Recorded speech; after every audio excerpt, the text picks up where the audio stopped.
It's Diana, And I'm Nick. and we are Team RCIA. It's Tuesday, all things RCIA with Team RCIA. So, we've been getting lots of questions about the Rite of Acceptance and how to do the signing of the signings of the senses during pandemic. Yeah, because we have to be 6 feet apart, and unless we're in the same household bubble, we can't be touching each other. And so how do we do this? And you wrote actually a pretty good response. I did, yes. So I'll put that into the comments here. But basically, some RCI teams were wondering, how do we do all of this when we can't really touch one another? And the signing of the senses in the Rite of Acceptance is kind of a big deal. It's one of the main symbols. Lots of touching. Of the ritual itself. And so first off, you got the sponsor. So you have your candidate, the person who is going to become a catechumen needs a sponsor for the rite, and that sponsor typically will be standing at their side throughout the entire rite with their hand on their shoulder. So that's one kind of touching that we have to figure out what to do. Yeah, and then the actual signings of the senses again is it's too much physical contact. It's not 6 feet apart for social distancing, and so Diana has some suggestions about how we're going to do that. But the very first suggestion is not really an adaptation. It's written right in the rite. Is this whole ritual is supposed to take place outside the church. And gatherings outdoors are recommended. Yeah, they're safer. They're safer than gatherings indoors. So that's first of all, is to make sure you're following the rite according to the way it's written, that this takes place outside the doors of the church. Let me show you where it actually says that in the ritual itself. So again, you got to pull out your RCIA book. Right there it is.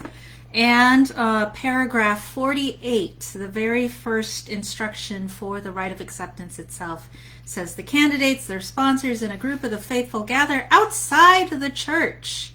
And then it says, parentheses, or inside at the entrance or elsewhere, close parentheses, or at some other site suitable for this rite. And then this is where they're greeted, and the entire thing, all from the greeting all the way through the signing of the senses, all the way through the concluding prayer that ends the Rite of Acceptance that takes place outside. All of that takes place outside before the newly made catechumen is invited into the church to hear the Word of God.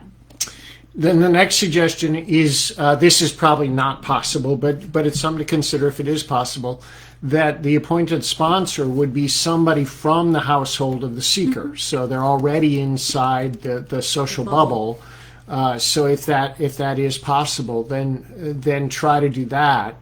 Now remember, the sponsor doesn't have to be the godparent. So if the godparent can be someone else that's chosen later. So if the particular household designee for the sponsor would not be a good fit for godparent, that's okay, as long as they are qualified to be a sponsor. In other words, they're active members of the parish, they would know how to guide the seeker around the parish, and they would be a good mentor for them in Christian faith. Now we realize from our own experience, most of the people in the household of someone who's unbaptized are probably not great Christian guides themselves. But anyway, just wanted to put that out there if it is a possibility. Yeah, so again, this is for pandemia time. Yeah. The sponsor, should ideally be someone in that household bubble. Yeah. Now, most of the time that won't be possible. And so here is an adaptation. It's not going to be found in any ritual book, but it's an adaptation that we think satisfies the intention of the ritual itself. So the sponsor is there really to act as the person that presents the person to the community, that vouches that they will accompany this person throughout this journey, and then on the community's behalf makes the sign of the cross on the person's forehead and possibly the other senses. If that person cannot be someone from the household, there should be someone who stands in as kind of like a proxy or a stand-in sponsor who is part of the household, who may or may not even be that good of a Christian. They are simply there to do the physical requirements that a sponsor would do. And then the actual sponsor, the designated sponsor, that is the gift from the parish, would be present at the Rite of Acceptance, but socially distanced. Yeah, as close as possible, yes, but as far away as necessary for safety. So I think every health community recommends 6 feet. And so that designated sponsor, the actual person who on the registry of catechumens, you'd find their name under sponsor as the person who acted as the sponsor, they would make all of the verbal responses. And so when the celebrant asks the sponsor to introduce your candidate and to when they ask them, will you support and pray for this person, the designated sponsor, who's standing 6 feet away, would make all of those verbal responses. So let's just break this down a little bit so we're clear who's who. Let's say you've got Joe, he's the seeker, and you've got Joanne, he's the seeker's sister, and they live in the same house. And so, and Joanne is, just barely Christian and doesn't really, so she's not going to be a good sponsor. But Joanne would be standing right next to Joe with her hand on Joe's shoulder. And when it's time to make the signings, Joanne would make the signings. But then there's Alex. Alex is the parish council president, and he's going to be Joe's sponsor, parish sponsor. And Alex is standing 6 feet away. And when the dialogue happens between the presider and the sponsor, Alex is the one who answers. But Joanne, Joe's sister, is the one physically standing there just to give some physical support and physical presence, but she is not actually the sponsor. Yes. So that's the second adaptation. Well, the first adaptation is not an adaptation, it's the norm. That is to start the ritual and do the ritual outside of the church. The second point is to get a stand-in sponsor who would do all the physical motions and ritual actions, and your designated sponsor would do all of the verbal actions and would be the official sponsor for this person.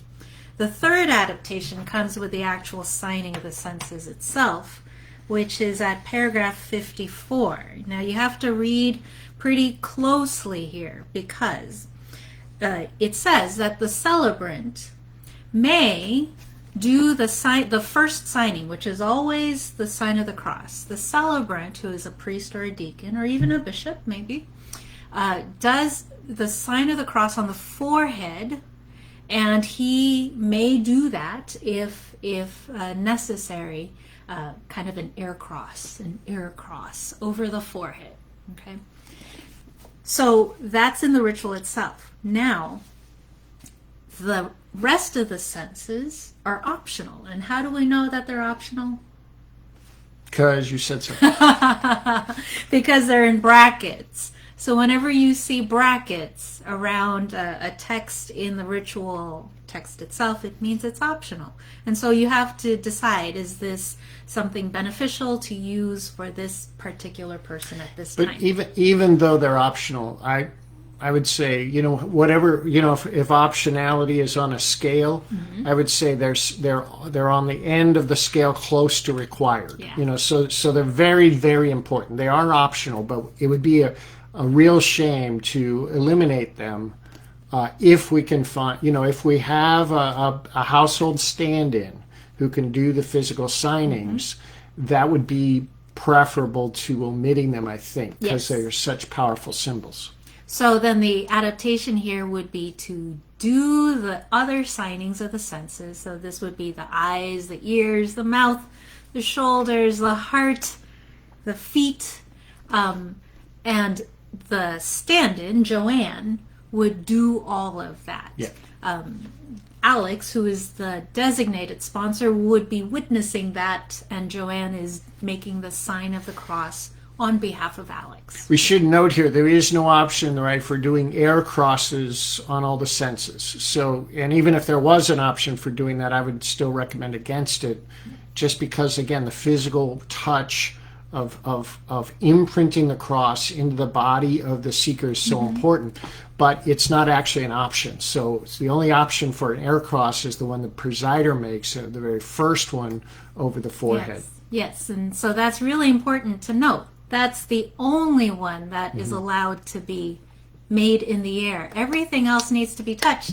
I mean, if you go back to the scriptures, how often did Jesus touch a person in order to heal them, touch them? And that touch is so critical. I mean, even just look at, so we can make an air cross over Nick's ears here, but how much more powerful it is for both. And as you're doing that, I'm noting, I can even hear her making the cross, so it just is a different thing. That it's really, anyway, if you can find a household stand-in, we think it's much, much better to make the adaptation of having the stand-in do the physical signings, have the designated real sponsor witnessing the signings, and to be the one who's going to guide that person through the rest of their journey. All right, so we talked about how to adapt the signing of the other senses.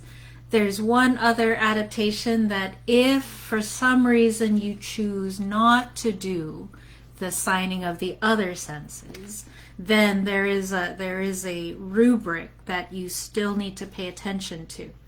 So this is at, let's see, where did it go? Paragraph 55A. 55A, the rubric there says, with the sponsors, the candidates come one by one to the celebrant. With his thumb, he traces a cross on the forehead, so this is the celebrant, and then previous to that there was a rubric that allowed him to make an air cross. Then, if there is to be no signing of the senses, the sponsor does the same. And so the sponsor still has to make the sign of the cross on the forehead if you choose not to do the other senses. But if you do, hand sanitizer right before the rite, and they're just very in and out, very fast. They're not having masks. Prolonged contact, and it's outside. Everybody's wearing masks. Then that should be relatively safe. Relatively safe. We're not experts here. Yeah. But just based on what health officials say, it's the way the virus gets spread is when people are not wearing masks and when they're in close proximity for a lengthy amount of time, minutes, and indoors. And so, if you've eliminated all those factors, then you're, according to the health people we listen to, seems safe. Yes. And so those are some adaptations for how to celebrate the Rite of Acceptance in person. We've gotten some questions. Yeah, you can't do it online. It's like a sacrament. So it's the same way we can't do Mass online. You can watch Mass online, but it doesn't fulfill your obligation, right? So it's like the obligation is suspended in most places right now, but it cannot be even in normal times, like people in nursing homes when they watch Mass on TV or on the computer. It's not like a celebration of the liturgy for them. It's a devotional. It's a prayer for them, but it's not celebration of Mass. And the same with the Rite of Acceptance. It's a sacramental, and it needs to be celebrated in person. Cannot be done online. Now, and it's a ritual that changes a person.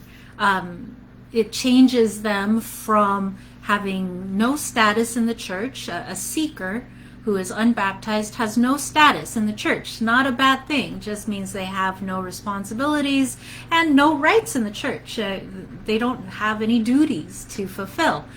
Once they celebrate the Rite of Acceptance, and specifically after they have been signed with the cross, they've been consecrated, that makes them a catechumen. The rite is called the Rite of Acceptance into the order of catechumens. That changes their status. Now they have rights and responsibilities.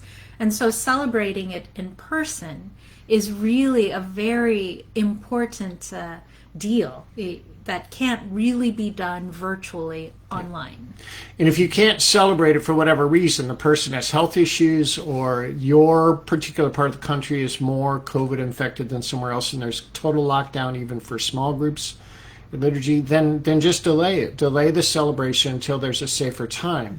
Mm-hmm. And the seeker can participate as a member of the community, which is going to be virtual in most cases in any case. Just treat them as though they have celebrated. Treat them as though they're part of the faith community, learning how to become a Christian, and we're going to celebrate their rite of acceptance when it's safer to do so. Mm-hmm. Now, there's one other instance we want to point out here. Most communities, when they're celebrating this rite, they're celebrating it as a combined rite with the rite of welcome for baptized candidates. The rite of welcome for baptized candidates does not change status, and it's completely optional. There's no requirement that the rite of welcome be celebrated. So we would suggest that we just not celebrate the rite of acceptance at all. No, the rite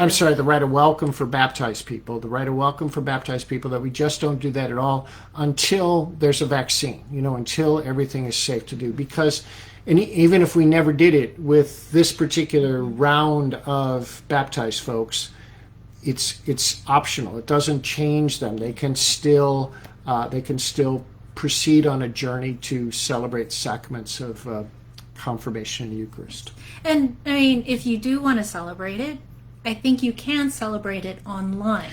The rite of welcome, because, since it's optional, because it doesn't change a person's status. Right. I'd say it's more like a blessing. It's an acknowledgement of a person, and so that could happen in a virtual way. Yeah, you have more flexibility with an optional rite than you do with something like the rite of acceptance. Yeah. I would never, whether in pandemic or outside of pandemic, I would never combine the two rituals. Yeah, and most places do that, but we recommend they be separate anyway, and just to make clear the distinction between the actual change in status of the seeker who becomes a catechumen and the non-change in status of the baptized candidate who's continuing on their baptismal journey. Yes. And then last thing I think we want to say about the rite of acceptance is that it can take place outside of Mass. Right? Yes. It can be a liturgy of the Word. And so if this is not possible to do at your parish Sunday Eucharist, whether that's in person or online, watching the people being accepted into the catechumenate in person, you can do this with your deacon at a liturgy of the Word. And in that case, you could have a much smaller group, which, and again, is safer in most communities to gather in small groups and not large groups. So all of the things we've had to think about with the pandemic, but I think it has given us a good opportunity to read the rite a lot more closely and to understand what the intention of the ritual actions are, and then how to intelligently and creatively adapt that for our particular case. If you want, we talked a little bit about the sponsor. If you want to know more about the role of the sponsor and trying to determine if someone in the household could serve as a good sponsor, go to that link in the comments there where the blog post is, and inside the blog post is another link for a free download, 5 essential elements of an RCIA sponsor's job description. So that can give you some clues about who could serve as a sponsor in this pandemic time. Anything else we need to that's say? It. Yeah. Well, hey. Oh, happy Thanksgiving. Wait, there is one more thing. If you want a lot more in depth about how to adapt the rite of acceptance in time of pandemic, but also just the whole theology and actual ritual practice of the rite itself, we did do a community chat. And it is in the RCIA bookstore. You can find that there and purchase an access to the recording there if you would like to see that too. Okay. Happy Thanksgiving. Stay safe. Stay home. Wash your hands. Eat lots of good food. And Enjoy. Enjoy. Thanks for all the great work you do, folks. We're really just blessed and honored to be serving with you. Thank you. Take care, everybody.